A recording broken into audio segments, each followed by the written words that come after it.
A'udzu billahi minasyaitonir rajim. Bismillahirrahmanirrahim. Tafsir surat Al-Baqarah ayat yang ke-24. Fa illam taf'alu wa lan taf'alu fattaqun nar allati waquduha an-nas wal hijarah u'iddat lil kafirin.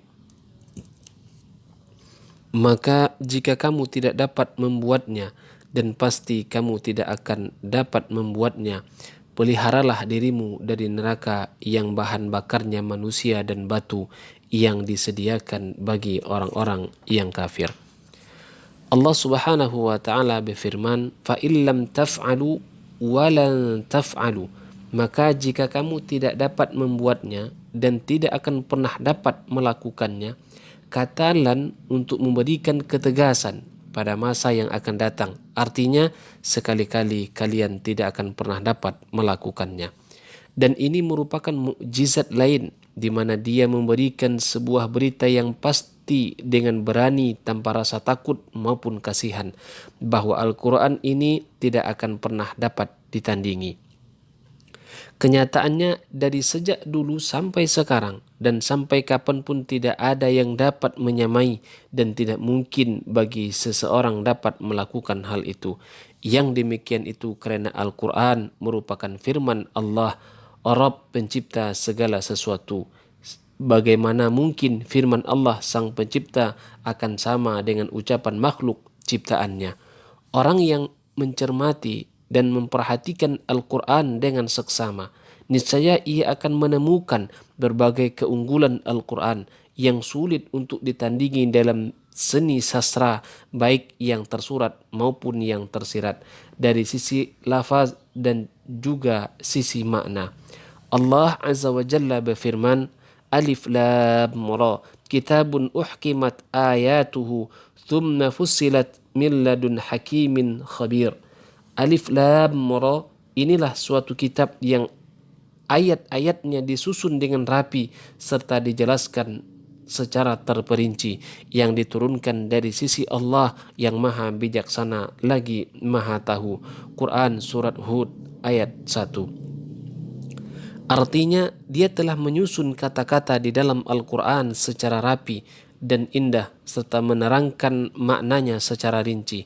Dengan demikian, seluruh kata dan maknanya dikemukakan secara fasih. Tidak ada yang dapat menyamai dan menandinginya. Di dalamnya Allah memberitakan berbagai berita ghaib yang telah lalu dan terjadi sesuai dengan apa yang diberitakan tersebut. Dan dia juga menyuruh berbuat kebaikan dan melarang berbuat kejahatan, sebagaimana firman Allah tabaraka wa ta'ala, wa tammat kalimatu rabbika sidqan wa adala, telah sempurna kalimat Rabbmu yaitu Al-Quran sebagai kalimat yang benar dan adil. Quran Surat Al-An'am ayat 115. Artinya, benar dalam berita yang disampaikan Al-Quran dan adil dalam hukum-hukum yang dimuatnya. Dengan demikian, semua kandungannya itu adalah benar, adil, dan petunjuk yang tidak ada sedikit pun darinya kecerobohan, kebohongan, dan juga dibuat-buat, seperti yang terdapat dalam syair-syair Arab dan syair-syair lain yang diwarnai dengan berbagai kecerobohan dan kebohongan yang tidak akan indah kecuali dengan hal-hal seperti itu. Sedangkan Al-Quran seluruh kandungannya benar-benar fasih, berada di puncak keindahan bahasa bagi orang-orang yang memahami hal tersebut secara rinci dan global dari kalangan mereka yang memahami ucapan dan ungkapan bahasa Arab. Sesungguhnya jika Anda mencermati dan merenungkan berita-berita yang disajikan Al-Quran, niscaya Anda akan mendapatkannya benar-benar berada di puncak keindahan, baik penyajian secara panjang lebar maupun singkat, diulang-ulang atau tidak. Setiap kali melakukan pengulangan, maka semakin tinggi dan mempesona keindahannya. Tidak basi dengan banyaknya pengulangan dan tidak membuat para ulama menjadi bosan. Ancaman yang dikemukakannya akan menjadikan gunung-gunung yang tegak berdiri itu berguncang karenanya. Lalu bagaimana dengan hati yang benar-benar memahami hal tersebut? Dan jika dia berjanji, dia mengemukakannya dengan ungkapan yang dapat membuka hati dan pendengaran serta merasa rindu ke Darussalam, tempat yang penuh kedamaian, yaitu surga, dan berdekatan dengan Arash Ar-Rahman, yaitu singgasana Allah Subhanahu wa Ta'ala. Jika ayat-ayat Al-Quran berkenaan dengan hukum, perintah, dan larangan, maka mencakup perintahnya mengerjakan segala yang ma'ruf, baik bermanfaat dan yang dicintai, dan melarang dari segala yang buruk, hina, dan tercela. Sebagaimana dikemukakan Ibnu Mas'ud dan ulama salaf lainnya, ia mengatakan, jika engkau mendengar Allah Subhanahu wa Ta'ala berfirman di dalam Al-Quran, ya ayyuhalladzina amanu, wahai orang-orang yang beriman, maka siapkanlah pendengaranmu dengan baik, karena ia mengandung kebaikan yang diperintahkannya atau kejahatan yang dilarangnya. Dan jika ayat-ayat Al-Quran mensifati hari kebangkitan serta peristiwa-peristiwa yang mengerikan pada waktu itu, juga mensifati surga dan neraka serta apa yang dijanjikan Allah Azza wa Jalla, baik bagi para wali yang berupa kenikmatan dan kelezatan, dan ancamannya bagi para musuh-musuhnya berupa siksa dan azab yang sangat pedih, maka ayat-ayat tersebut memberikan kabar gembira atau memberikan peringatan dan juga menjauhi berbagai macam kemungkaran. Selain itu, ayat-ayat tersebut juga mengajak berzuhud di dunia dan menanamkan kecintaan pada kehidupan akhirat, juga memberikan petunjuk ke jalan Allah yang lurus dan syariatnya yang benar. Ayat-ayat itu juga membersihkan berbagai gangguan syaitan terkutuk dari hati manusia. Oleh karena itu diriwayatkan dalam kitab Sahih Al-Bukhari dan Sahih Muslim hadis dari Abu Hurairah radhiyallahu anhu bahwa Rasulullah sallallahu alaihi wasallam bersabda, "Ma min nabiyyin minal anbiya illa qad u'tiya minal ayati ma amana ala mithlihil bashar wa innama kana alladhi awtituhu wahyan aw hahu Allahu ilayya fa arju an akuna aktsarahum tabi'an yaumal qiyamah." Tidak ada seorang pun dari para nabi melainkan telah diberikan beberapa mukjizat yang mana manusia mempercayai atau mengimani kepada yang serupa dengannya, sedangkan mukjizat yang diberikan kepadaku adalah wahyu yang diwahyukan oleh Allah, dan aku berharap menjadi nabi yang paling banyak pengikutnya pada hari kiamat kelak. Demikian menurut lafaz dari Imam Muslim.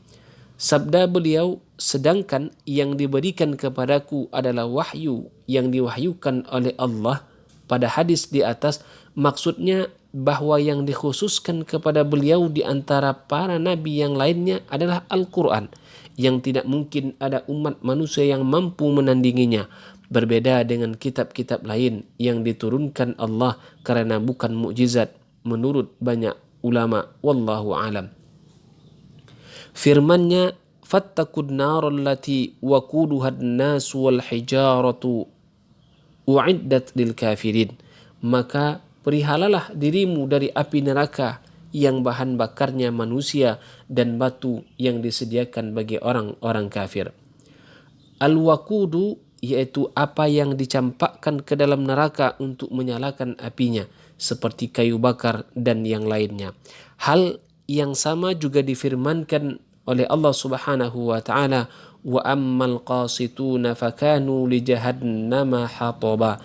Adapun orang-orang yang menyimpang dari kebenaran, maka mereka menjadi kayu bakar bagi neraka jahanam. Quran surat Al-Jin ayat 15. Maksud kata wukudu pada ayat di atas adalah batu api atau belerang yang besar yang berwarna hitam, sangat keras dan berbau busuk, yaitu sebuah batu yang paling panas jika membara. Semoga Allah melindungi kita darinya. Sedangkan firman-Nya uiddat lil kafirin, yang lebih jelas adalah bahwa dhamir kata ganti pada kata uiddat kembali ditujukan kepada neraka yang bahan bakarnya berasal dari manusia dan batu, bisa pula kembali kepada batu. Sebagaimana dikatakan Ibnu Mas'ud, dan tidak ada pertentangan makna antara kedua pendapat di atas karena keduanya saling berkaitan. Uiddat berarti disediakan dan dipersiapkan bagi orang-orang kafir kepada Allah dan Rasul sallallahu alaihi wasallam. Uiddat lil kafirin menurut Ibnu Ishaq dari Muhammad dari Ikrimah atau Sa'id bin Jubair dari Ibnu Abbas, yakni bagi orang yang berada dalam kekufuran seperti yang kalian lakukan. Banyak imam ahli sunnah yang menjadikan ayat ini sebagai dalil bahwa neraka itu sudah ada sekarang ini berdasarkan firman-Nya uiddat, artinya disediakan dan disiapkan. Banyak juga hadis-hadis yang menunjukkan hal ini, antara lain istadzanatin naru rabbaha faqalat rabbi akala ba'di ba'dan fa'adina laha binafasain nafsun fi syita wa nafsun fis saif. Api neraka pernah meminta izin kepada Rabb-Nya. Ia berujar, "Ya Rabbku, sebagian kami memakan sebagian lainnya." Lalu Rabb-Nya memberikan izin kepadanya dengan 2 jiwa. 1 jiwa pada musim dingin dan 1 jiwa lagi pada musim panas. Diriwayatkan oleh 5 perawi, Imam Ahmad, Abu Daud, An-Nasai, At-Tirmidzi dan Ibnu Majah. Ibnu Mas'ud juga pernah memberitahukan sebuah hadis, "Kami pernah mendengar suara sesuatu yang jatuh. Lalu kami pun bertanya, apa itu?" Maka Rasul sallallahu alaihi wasallam bersabda, "Hadza hajarun ulqiyah bihi min syafiri jahannam mundu sab'ina sanatan al-ana wasala ila qa'liha."